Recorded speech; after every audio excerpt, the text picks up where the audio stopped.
au-delà de est-ce qu'on pense que Kurumada pourra venir, on y travaille parce qu'on adorerait qu'il vienne. Kurumada, ça fait des années, mais il faut savoir que Monsieur Kurumada, il déteste l'avion.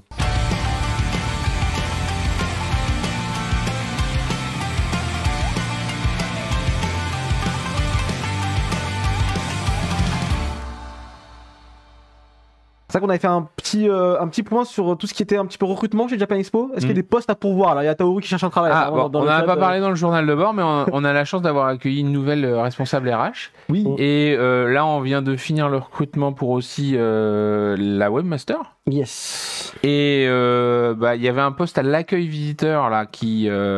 on vient de finir les entretiens, donc on va valider la venue d'une nouvelle personne. Il doit rester des postes à la programmation. On arrive au bout aussi pour le responsable com. Responsable com, la programmation, donc on cherche des gens.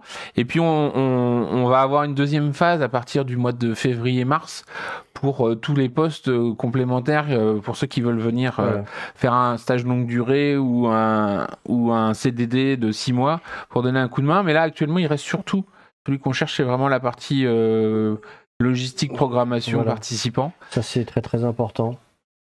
En fait, c'est la planification du festival. Pas tout le festival, mais de la partie programmation. Le programme sur scène. Donc c'est un beau travail. Et de manière générale, n'hésitez pas aussi, si vous voulez, à postuler, en fait, à juste nous envoyer votre CV. Il sera traité chez nous de toute façon. Vous pouvez passer par le formulaire de contact. Nous, on a régulièrement des besoins. On en a parlé, on en reparlera. Mais si c'est une volonté de votre part de travailler à Japan Expo, il ne faut pas hésiter à nous envoyer votre CV. Mais voilà, parce que des fois, on reçoit des CV, on n'a pas l'annonce. Mais quand après, on se dit, tiens, on cherche quelqu'un, on repense au CV qu'on a reçu. Donc, c'est jamais perdu. D'accord. Ok, vous le savez. Et tu le sauras, Taoru. N'hésite pas à envoyer ton CV. Purple Yaken qui demande, du coup, 100 billets zen confort, plus confort. Et combien de billets zen normaux? Point d'interrogation. Alors, il y en a, je ne sais plus si c'est 1200, 1300, 1500. Pour moi, c'est 1200. Mais... 1200 dans ces eaux-là à peu près. Bon, allez, on va dire 1500 pour être large, mais... Voilà. Dans ces eaux-là, vous avez un chiffre à peu près. Mais c'est dimensionné pour, c'est-à-dire les files d'attente à l'entrée sont dimensionnées pour accueillir tous les billets zen, la file d'attente pour les zen plus confort est dimensionnée pour les zen plus confort, donc il n'y a pas d'inquiétude à avoir. C'est tout. La nouvelle file d'attente pour les fast-pass sera dimensionnée en fonction, donc pour les fast-pass, donc voilà. D'accord. On joue le game à fond. On demande également dans le chat, on parlait des photos tout à l'heure, les supports de dédicaces. Où est-ce qu'on les trouvera? C'est à l'entrée En fait, quand vous arrivez, l'artiste a le paquet de trucs avec lui. Et quand il y en a plusieurs, justement, vous lui dites, tiens, moi je voudrais Lupin. Et c'est pour Ilia, s'il vous plaît. Ensuite. Il n'y a pas de passe-droit, faut qu'il gagne à l'application comme tout le monde. Est-ce que l'entrée à 8h15 des billets Zen plus confort donne accès aux dédicaces, excusez-moi, premier arrivé, premier servi à 8h15? Alors, ça c'est très variable parce qu'en fait on veut pas non plus que tout disparaisse dans les billets Zen plus confort. Donc souvent les séances de dédicaces ça commence pas à 8h30 pile ou 8h15. Donc ça va être plutôt après le temps que tout le monde ait sa chance.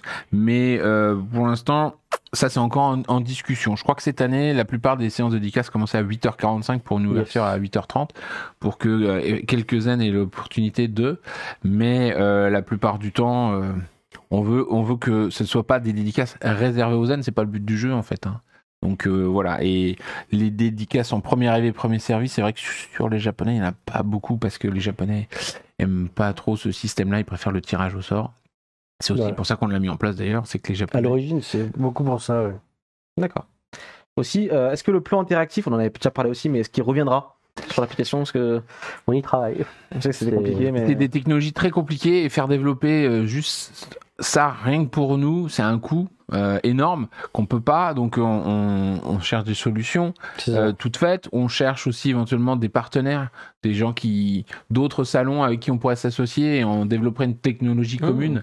Parce qu'on a travaillé avec les gens de Reed par exemple sur Comic-Con, donc peut-être que ça pourrait les intéresser, mais souvent ils n'ont pas les mêmes besoins en plan que nous. C'est ça. Le plan de Japan Expo est quand même hyper complexe. On a en fait un problème auquel on est exposé, c'est que la société qui a disparu à cause du Covid, elle faisait des plans pour les salons. Et pour l'instant, tous les prestataires de plans interactifs qu'on trouve, c'est pour des plans de centres commerciaux, grosso modo. De ce qu'ils appellent le indoor mapping, pour tout vous dire, comme ça, vous savez tout. On sent que vous travaillez le sujet quand même. Ah oui. On en a trouvé un super système. Et le gars, c'était quoi? C'est genre 30 000 € à l'année. Et tu fais. Et nous, en fait, si tu as un centre commercial qui est actif toute l'année, c'est jouable. Oui. Mais quand tu es actif 4 jours, il faut dimensionner les prix, quoi. Donc, et puis après, il y a plein de problèmes parce qu'il y a des plans qui dépendent de beacon parce qu'ils veulent absolument savoir où est la personne dans le lieu. Donc, faut déployer tout un tas de. Et ça ne marche pas si on n'a pas ces petites. Bornes toutes ces bornes à déployer partout, etc. pour arriver à avoir une meilleure précision. Il y a déjà toutes les bornes de téléphone, il y a déjà tout un tas de trucs. Donc, en fait, ça sature là-dedans. Donc, voilà. On y travaille. On y travaille et on est très frustré parce que c'était vraiment la solution idéale. Comme le festival est grand, pareil dans le sondage, vous nous avez souvent dit que vous étiez perdu dans le festival. Et ce système où vous pouviez dire, je suis à un point A, je vais aller au point B, et hop, ça vous traçait le chemin. On le sait que c'est idéal. Ouais, mais malheureusement, la Covid a eu raison du prestataire qui faisait ça. Donc, voilà. Donc, grande tristesse. Grande tristesse. Je peux répondre à la question Kurumada. Allez, vas-y. Alors, au-delà de est-ce qu'on pense que Kurumada pourra venir, on y travaille parce qu'on adorerait qu'il vienne. Kurumada, ça fait des années, mais il faut savoir que Monsieur Kurumada, il déteste l'avion. Et du coup. On a trouvé des solutions en bateau, mais là, en termes de temps, ça lui va vachement moins. Et donc, du coup, pour l'instant, Monsieur Kurumada, on s'est toujours retrouvé un peu bloqué avec ces trucs-là. Donc, on va pas lâcher l'affaire, hein, clairement. Mais pour les fans de Saint Seiya, je pense qu'on aura des trucs sympas pour Japan Expo Paris. Mais ça sera, en tout cas, pour l'instant, c'est pas du Kurumada dont on parle, mais il y aura des trucs sympas. Très bien. Ouais. En tout cas, on espère un jour. Mais je plus sois sûr, on aimerait vraiment qu'il vienne. Je pense qu'on aimerait tous. Beaucoup de gens aimeraient. On continue avec, est-ce que l'option sérénité sera reconduite pour Japan Expo Paris? Non. 2023. En fait, c'est une option qu'on avait mis en place vraiment pour le côté Covid, parce qu'on avait quand même une certaine inquiétude générale qui se dégageait de oui, mais si je prends mon billet et que vous n'avez pas lieu, est-ce que je vais être remboursé, etc. Ça faisait déjà 2 ans qu'on reportait. Donc pour rassurer les gens, on avait mis ça en place, mais c'est extrêmement complexe et coûteux à gérer. C'est très très lourd. Et c'est absolument atypique parce qu'on a regardé, moi encore derrière moi, j'étais au Jardin des Plantes, le billet est non remboursable, non échangeable.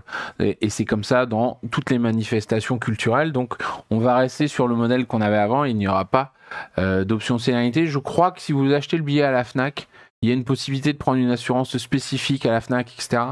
Mais ces histoires d'assurance et autres, c'est toujours compliqué. Peut-être que par le biais d'un partenaire on finira par trouver une solution, mais on peut pas la gérer nous-mêmes en fait, c'est trop complexe. C'est trop complexe et puis c'est de l'assurance, c'est du bancaire, c'est des choses où en fait il y a des lois de partout et nous on n'est pas banquier. Donc du coup à chaque fois tu ouvres un truc et tu fais ah bon il y a ça et puis oulala.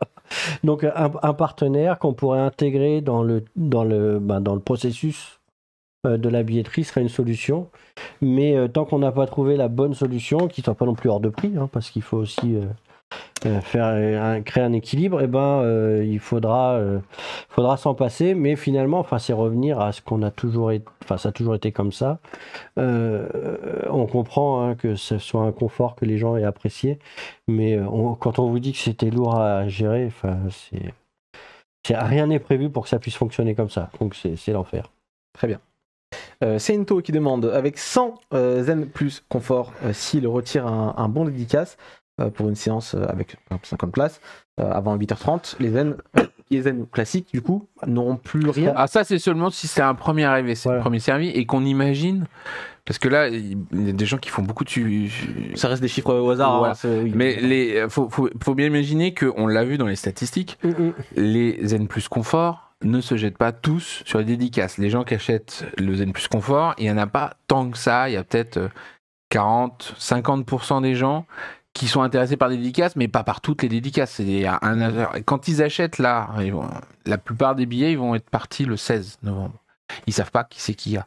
Ils ont pas d'idée. Donc, il y a des fois, effectivement, ça tombe bien, c'est un auteur qu'ils aiment bien, ben, ils en profitent s'ils ont ça. Après, on a toujours été relativement intelligent, c'est-à-dire que sur les artistes très demandés, on fait jamais de premier arrivé, premier servi, c'est du tirage au sort pour que tout le monde ait une possibilité. Voilà, c'est ce qu'on disait tout à l'heure, c'est le système privilégié, à la fois parce que les auteurs préfèrent, et comme on l'avait largement expliqué dans les vidéos précédentes, c'est aussi un système que nous, on aime, parce que c'est le système qui, même s'il frustre souvent, offre le plus d'égalité des chances aux gens d'accéder à une dédicace. Et on fait différents billets. C'est pas pour donner des priorités aux accès à des artistes, c'est pour donner des expériences de festival différentes.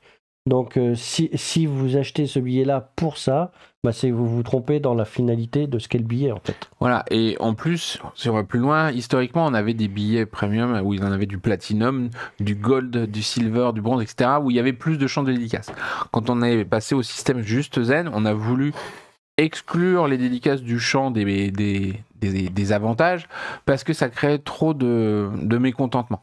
Donc on n'est pas parti pour refaire ça. C'est aussi pour ça que tout à l'heure je disais les séances de dédicaces, si elles vont pas commencer vraisemblablement avant 8h45 voire 9h, et cette année je sais même pas s'il y en avait vraiment beaucoup.